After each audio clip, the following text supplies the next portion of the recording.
All right, this is my 2010 CRF250R. I've had this bike since 2010. I bought it brand new. It's been raced, ridden, crashed. Served me pretty well over the years, but I've been looking for a bike to rebuild or refresh, trying to find a 125, but the bike market's a little tough right now. So I think the best thing to do is just try to refresh this bike.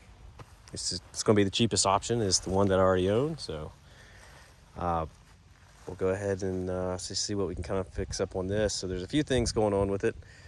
One, the motor is starting to get hard to start, which is a pretty good sign that the valves are starting to get out of clearance.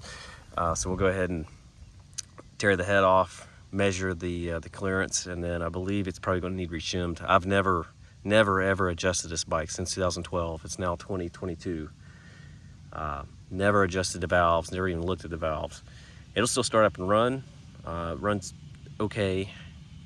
It could probably be better.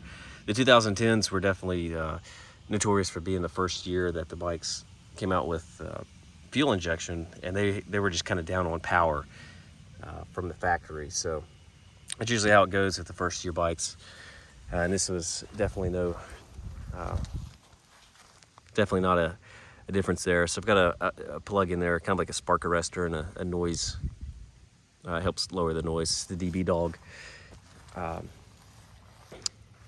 Otherwise, the bike's in pretty good shape. It's just old, needs some refreshing. I think the motor is one. Definitely needs new tires. These tires have been on here since 2012, and they are hard and brittle. Chain probably just needs replaced altogether. All the fluids, I've been riding it since, so like the motor, I've been changing the motor oil and transmission oil, so that's kind of okay. But forks were never good from the factory. They were pretty terrible. Other than that, not too bad of shape. So I think one of the big things we're going to focus on is also we're going to pull the radiators off and try to rebend them. So the left side of the bike is bent up, right side of the bike is bent down. You can really see that here. So I've never tried to rebend radiators, but I'm going to give it a try. You can really see this left side here is kind of bent up. It's got the fairing bowed out quite a bit. You can see this used to be not a gap, but it's a gap now. And then on the other side,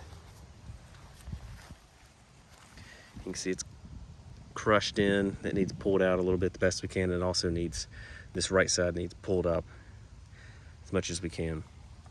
Really kind of get them level again. But otherwise, they're not leaking. That's why I've really never messed with them. But I think it's time to go ahead and just straighten them out if we can. Other than that, everything looks good. I think the valves, radiator, and then I also had a Yoshimura exhaust. But when I crashed, it bent that exhaust in, so when the suspension would compress, the wheel would rub onto the side of the exhaust. And I went ahead and put the stock exhaust back on. Now, the stock exhaust actually is over just a little bit to the inside, which kind of tells me the subframe's bent a little bit. When you see the Yoshimura exhaust, you can definitely see it's bent. So I don't even know how to rebend that. If somebody has any ideas, let me know. But we're gonna go ahead, start this guy up, and then probably take it over and get it a wash. Clean it up a little bit. I've just been petering around in the yard here with it, so we'll do that and then start tearing it down.